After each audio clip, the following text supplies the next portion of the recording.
শেখ হাসিনাকে গ্রেফতারি red notice জারি করেছে ইন্টারপোল, জানালেন চিফ প্রসিকিউটর।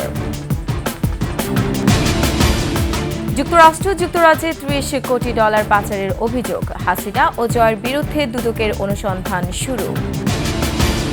এবং দলীয় লেজুর ভিত্তি ও রাজনৈতিক দুর্বৃত্তায়ন শিক্ষা প্রতিষ্ঠানগুলোকে পঙ্গু করেছে বললেন উপদেষ্টা।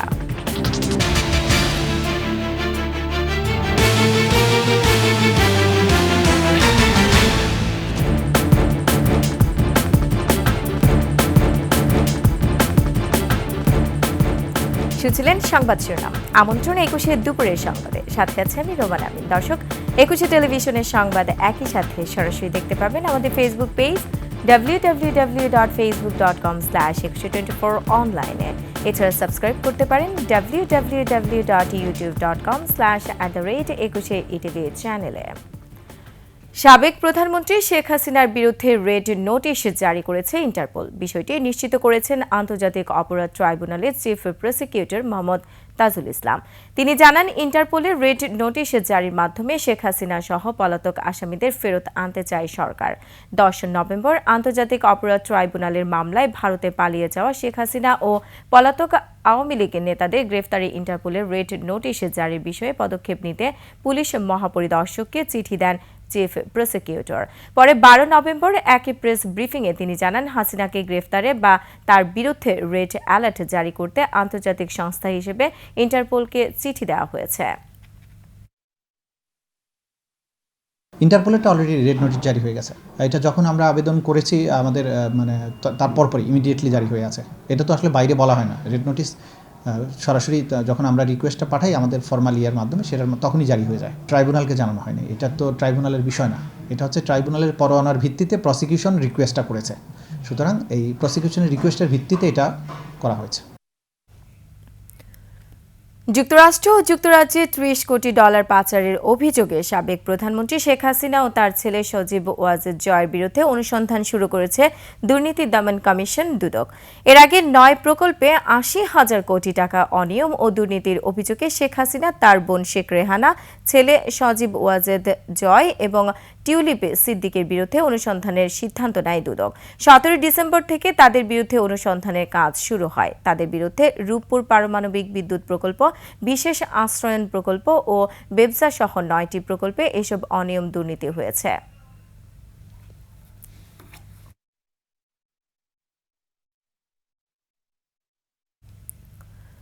গত 15 বছরে উচ্চশিক্ষার পরিবেশ ক্রমাগতভাবে অধপতন হয়েছে বলে মন্তব্য করে শিক্ষা উপদেষ্টা ওয়াহিদ উদ্দিন মাহমুদ বলেছেন, দলীয় লেজুর ভিত্তি, রাজনৈতিক দুর্বৃত্তায়ন শিক্ষক নিয়োগে অনিয়ম কিংবা শিক্ষা প্রতিষ্ঠানগুলোকে পঙ্গু করে ফেলেছে। রাজধানীতে একটি অনুষ্ঠানে এসব কথা বলেন তিনি। উচ্চশিক্ষার পরিবেশ, বিশেষ করে পাবলিক বিশ্ববিদ্যালয়গুলোতে, এটা ক্রমাগতভাবে অধঃপতিত হয়েছে। দলীয় ক্ষতি নেই, লেজুর ভিত্তির দলীয় রাজনীতি, ছাত্র রাজনীতির নামে দখলদারিত্ব এবং দুর্বৃত্তায়ন, এগুলো সবই আমরা জানি। 1.5 দশক ধরে শিক্ষক নিয়োগেও একদম যখন প্রাথমিক পর্যায়ে শিক্ষক লেকচারার নিয়োগ করা হয়, এখানে প্রচণ্ড অনিয়ম শুরু হয়েছে। উপদেষ্টা এএফ হাসান আরিফের মৃত্যুতে আনুষ্ঠানিকভাবে শোক প্রস্তাব গ্রহণ করেছে উপদেষ্টা পরিষদ। প্রধান উপদেষ্টার কার্যালয়ে উপদেষ্টা পরিষদের বিশেষ সভায় এই শোক প্রস্তাব গৃহীত হয়। বন, পরিবেশ ও জলবায়ু পরিবর্তন উপদেষ্টা সৈয়দা রেজওয়ানা হাসান সভায় শোক প্রস্তাব উত্থাপন করেন। এ সময় তিনি আরও জানান, সোমবার সকাল 10:30টায় মিরপুর শহীদ বুদ্ধিজীবী কবরস্থানে বীরশ্রেষ্ঠ সিপাহী হামিদুর রহমানের কবরের পাশে হাসান আরিফকে সমাহিত করা হবে। সভার শুরুতে উপদেষ্টা হাসান আরিফের মৃত্যুতে 1 মিনিট নীরবতা পালন করা হয়। প্রধান উপদেষ্টা ডক্টর ইউনূস সহ অন্যান্য উপদেষ্টাগণ হাসান আরিফের স্মৃতিচারণ করেন। ঘন কুয়াশায় ঢাকা মাওয়া এক্সপ্রেসওয়ের শ্রীনগরে কয়েকটি যানবাহনের সংঘর্ষে বাস চালক ফরহাদ হোসেনের নিহত হয়েছেন। আহত হয়েছে অন্তত 10 জন। শ্রীনগর ফায়ার সার্ভিসের স্টেশন অফিসার দেওয়ান আজাদ হোসেন জানান, রোববার ভোরে ঘন কুয়াশার কারণে এক্সপ্রেসওয়ের শ্রীনগরের 16 ঘর থেকে চলতে পাড়ায় 3 কিলোমিটার জুড়ে মাওয়াগামী কয়েকটি যানবাহনের মধ্যে সংঘর্ষ হয়। এতে অন্তত 10 জন আহত হয়েছে। সড়কে ঘণ্টাখানিক যানবাহন চলাচল বন্ধ ছিল। আহতদের মধ্যে দুজনকে শ্রীনগর স্বাস্থ্য কমপ্লেক্সে নিয়ে যাওয়া হলে বাস চালক ফরহাদ হোসেন মারা যায় বলে জানান হাসপাতাল কর্তৃপক্ষ। বাসের হেলপার জাকির হোসেনকে মিডফোর্ড হাসপাতালে পাঠানো হয়েছে বলে জানান তারা।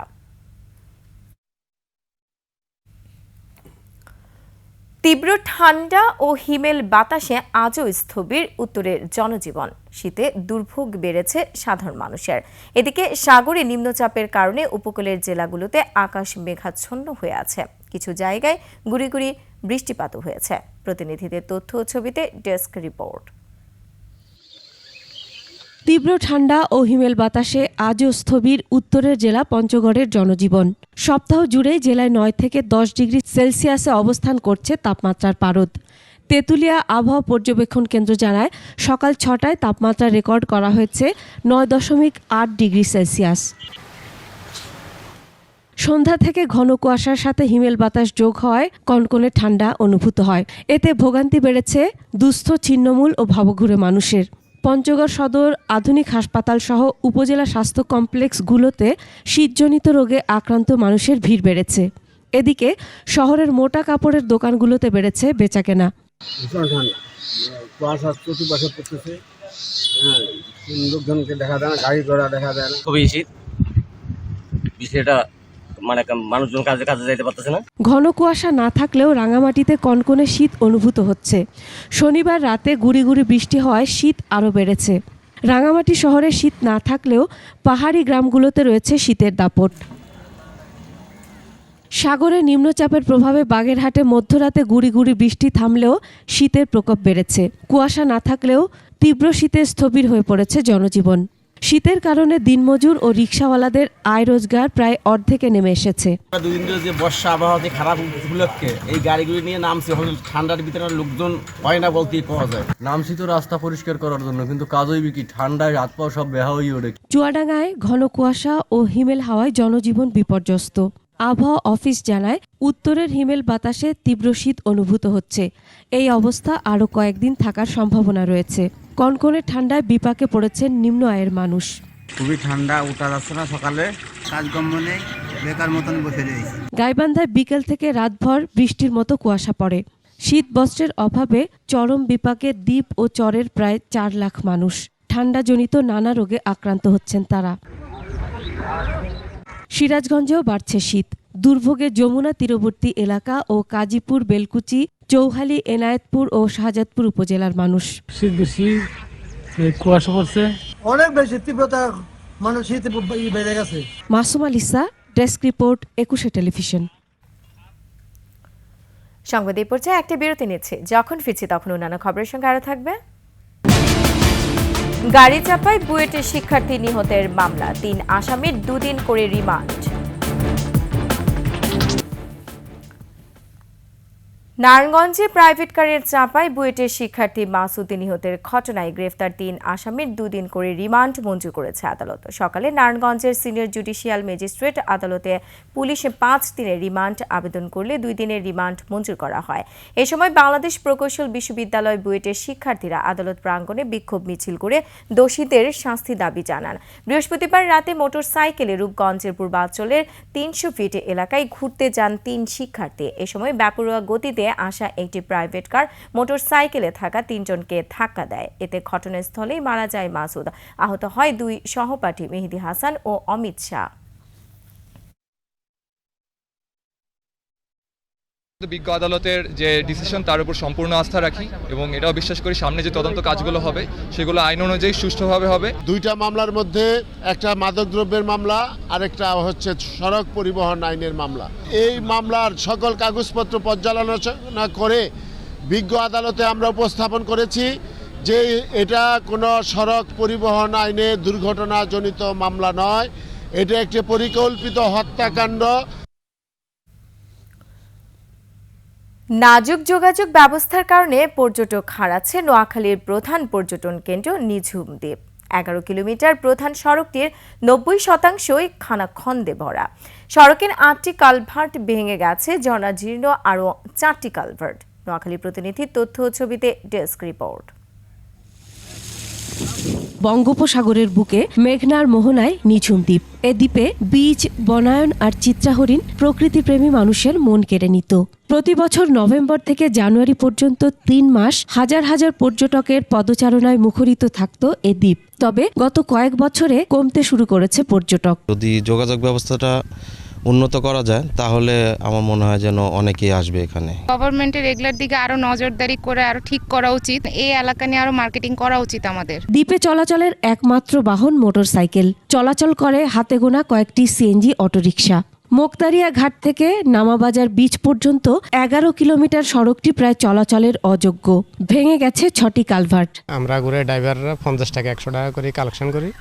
আমরা নিজেরাই এই ভাঙাটা বানছি। আমরা তো কষ্ট করি যারা দেখতে হয় এরা কষ্ট করে। স্থানীয়রা বলছেন সড়কটি নির্মাণের 2-3 বছর যেতে না যেতেই খানাখন্দে ভরে গেছে।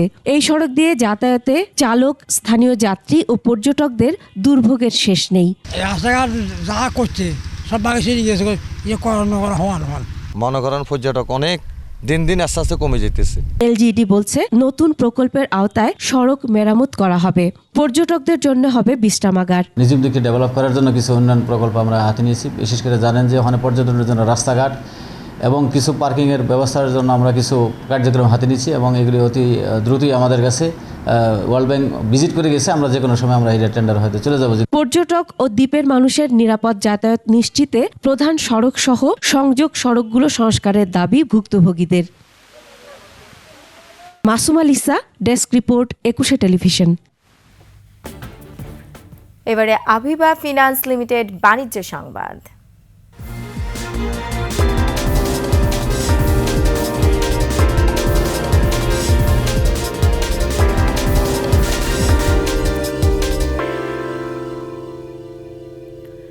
জয়পুরহাট চিনি কলে শুরু হয়েছে আখ মাড়াই মৌসুম। লোকসানের বোঝা মাথায় নিয়েই আখ মাড়াই শুরু করল দেশের বৃহৎ চিনি উৎপাদনকারী প্রতিষ্ঠানটি। এই কার্যক্রম উদ্বোধন করেন চিনি ও খাদ্য শিল্প কর্পোরেশনের সচিব আনোয়ার কবির। এবার 3002 একর জমিতে আখের আবাদ হয়েছে, আর চিনি উৎপাদনের লক্ষ্যমাত্রা নির্ধারণ করা হয়েছে 3025 মেট্রিক টন। চিনি কলের ব্যবস্থাপনা পরিচালক জানান, গতবারের চেয়ে এবার আখের মূল্য বাড়ানো হয়েছে। এদিকে বিকাশ অ্যাকাউন্টের মাধ্যমে চাষিদের মূল্য পরিশোধের উদ্যোগ নিয়েছে কর্তৃপক্ষ।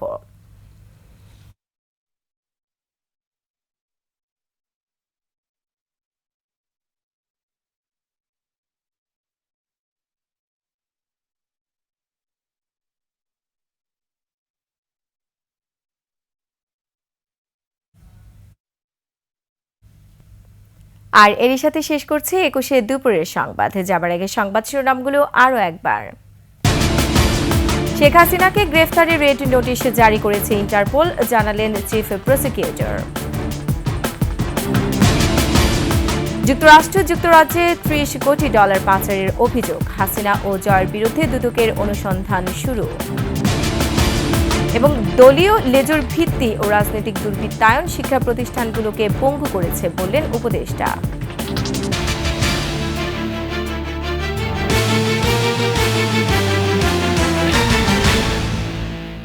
দর্শক, সর্বশেষ সংবাদ জানতে ডায়াল করুন 2021 নম্বর আর ভিজিট করুন 21-tv.com এই ওয়েবসাইটে। ফেসবুকে ভিজিট করতে পারেন www.facebook.com/2124 অনলাইনে। এছাড়া সাবস্ক্রাইব করতে পারেন www.youtube.com/@21etv চ্যানেলে। এতক্ষণ সঙ্গে থাকার জন্য ধন্যবাদ। পরবর্তী সংবাদ বিকাল 5টায় দেখার আমন্ত্রণ রইল। 21-এর সাথেই থাকুন।